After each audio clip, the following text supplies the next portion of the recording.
დამტკიცებულებების გამყალბებლები, მოძალადეები და სანქცირებულები, ვინ არიან რეჟიმის მსახურები, ვინც ივანიშვილის შინაგან საქმეთა ახალმა მინისტრმა დააჯილდოვა.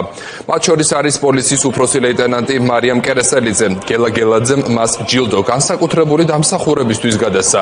კერესელიძე საპროტესტო აქციების დროს დაკავებული მოქალაქეების ადმინისტრაციულ საქმეებზე რეჟიმის ინტერესებს იცავს. ის ასევე ფიგურირებს მზია ამაღლობელი საქმეშიც. მეც ლიზი ვეკუა მოგვიყვება პირდაპირ ეთერში, ლიზი გისმენთ.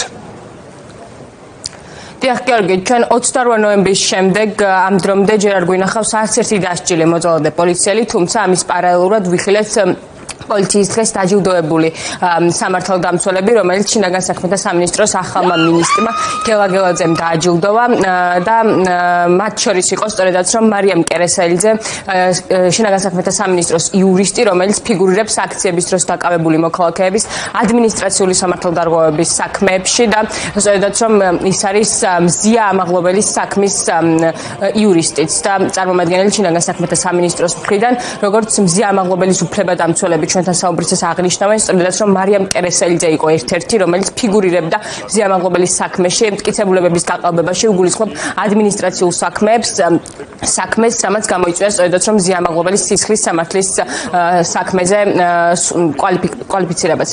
რაც შეეხება სხვა დაზარებულ მოქალაქეებს, იმ 400-მდე ნაწამებ ადამიანს, რომელიც საპროტესტო აქციების მიმდინარეობისას სწორედაც რომ ბიძინა ივანიშვილის პოლიციელებმა სცემეს და სასტიკად გაუსწორდნენ და ამ დრომდე სპეციალურ საგამოძიებო სამსახურს არც ერთი მათგანი არამედ დაუსჯია, არამედ მათი იდენტიფიცირებაც კი არ მოუხდენია. ეს მოქალაქეები ჩვენთან საუბრისას აღნიშნავენ სწორედაც რომ და საუბრობენ რომ ეს პოლიციელები და არიან რეალურად რეჟიმის სახე და ის რომ ისინი დაჯილდოვდებიან იმის ნაცვლად რომ დაისაჯონ, კიდევ უფრო კარგად აჩვენებს რომ ქართული ოცნება ყველაფერზე წამსვლელია და ქართული ოცნება რეალურად რუსული მეთოდებით თამაშობს. მზია ამაღლობელის პატიმრობა ამ წუთას დგას გაყალბებული მტკიცებულებებით შეკერილ ადმინისტრაციულ საქმეზე. 173-ეთი გაასამართლეს, იცით თქვენ, ადმინისტრაციული სამართალდარღვევათა კოდექსის, ამის მიხედვით გაყალბებული მტკიცებულებები მიიტანა შინაგან საქმეთა სამინისტრომ ამ საქმეზე და გუშინ ჩვენ ნახეთ, რომ დააჯილდოვეს პოლიციელი, რომელიც მონაწილეობას იღებდა სავარაუდოდ ამ მტკიცებულებების გაყალბებაში, რადგან სწორედ ის წარმოადგენდა შინაგან საქმეთა სამინისტროს ეს ჩემთვის როგორც მოქალაქისთვის და როგორც ჟურნალისტისთვისაც რა თქმა უნდა, მაგრამ პირველ რიგში როგორც მოქალაქისთვის ერთადერთ რამეს მიანიშნებს, რომ სისტემას არ აინტერესებს სინამდვილეში კანონის დაცვა.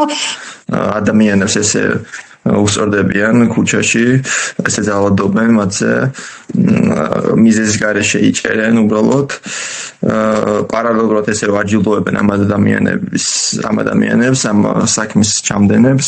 არის უბრალოდ სამართლოს აქციელი, ეს არის იმის აღიარება, რომ ეს ხელისუფლება ამ ხელისუფლებას აღარ აქვს არანაირი კავშირი თანამედროვე სამყაროსთან, უნდა რომ იყოს გადააქციოს ეს ქვეყანა რუსეთის გუბერნიად და სრულიად გაწყვიტა კავშირი ევროკავშირთან და თანამედროვე სამყაროსთან. რუსმა ოლიგარქმა ბიძინა ივანიშვილმა მიტაცებულ სახელმწიფოში შექმნა მმართველობის ისეთი სისტემა, რომელიც დგას დაუსჯელობის სინდრომზე.